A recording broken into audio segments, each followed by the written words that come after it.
जय श्री कृष्णा। राधे राधे। बैसाख मास में सुहागन रानी की कहानी अवश्य सुने। एक राजा था जिसके 7 रानी थी। 6 रानियों के कोई भी नियम नहीं था, किसी भी प्रकार की कथा कहानी सुनने का या स्नान का, किसी भी प्रकार का कोई नियम नहीं था। सबसे छोटी रानी के कंवारेपन से ही नियम था कि वह अधिक मास बैसाख मास का स्नान करना, धर्म पुण्य करना, कहानी सुनना। इस पुण्य के प्रताप से ही वो राजा की रानी बनकर आई थी। वो ससुराल में आकर भी आकड़े को सींचती, पीपल को सींचती और आकड़े के 2 रोटी सब्जी रोज़ चढ़ाती थी। ये बात दूसरी रानियों को नहीं सुहाती थी कि ये रानी होकर आकड़ा सींचती है, उसकी रोटी चढ़ाती है। तो उन्होंने राजा जी से उसकी शिकायत कर दी। राजा जी उन रानियों की बातों में आकर सारे पेड़, बड़, पीपल, आकड़ा और केला सब पेड़ कटवा दिए और सारे कुएं बावड़ी बुंदवा दिए। राजा जी ने रानी को दुआग दे दिया, यानी रानी को गांव से बाहर निकाल दिया। एक मांगा पानी और 1 किलो जौ रोज़ दे देते और एक टपरी बनवाकर रानी को उसमें रख दिया गांव के बाहर। रानी को कोई तकलीफ नहीं हुई। दूसरे दिन वह बड़ पीपल सींचने गई तो उसे पूरे गांव में कोई भी पेड़ नहीं दिखाई दिया और न ही कुआ बावड़ी दिखी। वो सारी बात समझ गई। वो भगवान से प्रार्थना करने लगी कि हे पुरुषोत्तम भगवान, हे बैसाखी भगवान, अगर मैंने आपकी पूजा सच्चे मन से की है तो यहीं पर गंगा जमुना आ जाए और आकड़ा आ जाए तो मैं उनकी पूजा करूं। भगवान कृष्ण ने उसकी बात सुन ली। उसने हाथ से मिट्टी हटाई तो वहाँ गंगा जी आ गई और उसके पास एक आकड़े का पेड़ भी उग आया। वो वहाँ पर ही 2 रोटी चढ़ा दी और सींचा सांची करके आ जाती और झोपड़ी में रहने लग गई। वो 2 रोटी चढ़ाकर कुटिया में आ जाती तो गाय के गवाले उस 2 रोटी को खाकर ठंडा ठंडा पानी पी लेते और आकड़े के पास ठंडी ठंडी छाया में बैठे रहते। वो कहते कि राजा जी कैसे हैं, सारे कुएं बावड़ी मुंदवा दिए और पेड़ भी कटवा दिए। ये कौन है जो रोटी चढ़ाती है? हमारा पेट भर जाता है और हम ठंडा ठंडा पानी पीकर यहाँ बैठे रहते हैं।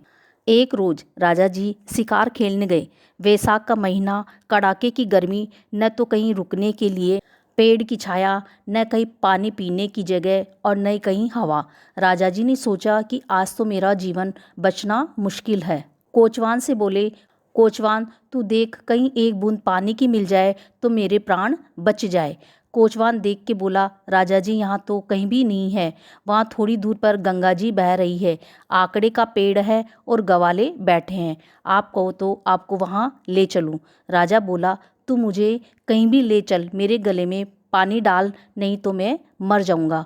कोचवान उन गवालों के पास राजा जी को ले गया और वहाँ पर जाकर गंगा जी में से आंचली भर भरकर पानी पिला दिया। बोले, पानी से तो काया तृप्त हो गई, अब जोर की भूख लग रही है, कहीं से 2 रोटी आ जाए तो मेरी काया तृप्त हो जावे। तो ग्वाले बोले, हमारे पास 2 रोटी और फली का साग है, आज हम नहीं खाएंगे, आप खा लो। राजा जी को 2 रोटी और फली की सब्जी खाते ही पेट भर गया और कोचवान से बोले कि इनमें तो वो स्वाद था जो मेरे कांसा में भी नहीं है। ग्वालों से राजा जी ने पूछा कि ये रोटी कहाँ से आती है, कौन चढ़ाता है? ग्वाले बोले, सामने उस टपरी में एक दुहागन रानी रहती है, वो ये सब चढ़ाती है। दुहागन रानी के नाम से ही हम पानी पीते हैं। राजा जी तो शर्म के मारे मर गए। घर जाकर अपने आदमियों से बोले कि दुहागन रानी को बुलाकर लाओ। वो जाकर बोले, रानी जी, आपको राजा जी बुला रहे हैं।